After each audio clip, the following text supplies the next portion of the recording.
Rapporteur, Monsieur Bertha. Oui, merci Madame la Présidente. J'aimerais quand même bien repréciser de quoi on parle. Quand on parle de néonatal, déjà, on parle donc d'enfants qui sont là. D'abord, il faut savoir que la France a accumulé un retard absolument fantastique par rapport à tous les autres pays sur le nombre de pathologies détectées par ce type de diagnostic. C'est-à-dire que la moyenne au niveau maintenant international est autour de 30 à 40 pathologies détectées. Mais pourquoi détectons ces pathologies? On ne détecte que les pathologies pour lesquelles on a une solution. On a une solution, et à travers cette solution, c'est la survie dont il s'agit de l'enfant. Tout simplement. Aujourd'hui, on a des pathologies de type métabolique, où il suffit simplement, en le sachant bien sûr, juste à la naissance, de proscrire certains aliments ou d'additionner certains autres parce que l'enfant est incapable de les métaboliser, et vous sauvez les enfants. C'est ça que vous ne voulez pas faire?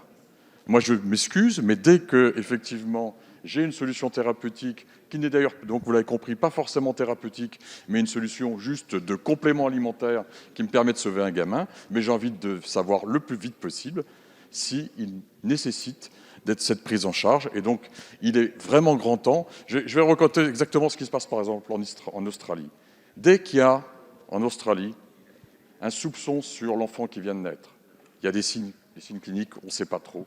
On va systématiquement, en moins de 48 heures, faire le séquençage du génome. Et le résultat, puisqu'ils ont été publiés récemment, c'est que dans 58% des cas, ça permet de cibler effectivement où était la mutation, quelle est la nature de la pathologie.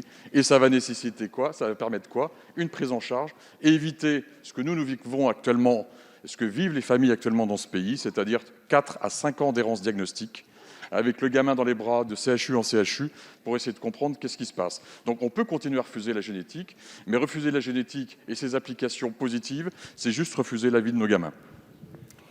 Merci, Monsieur le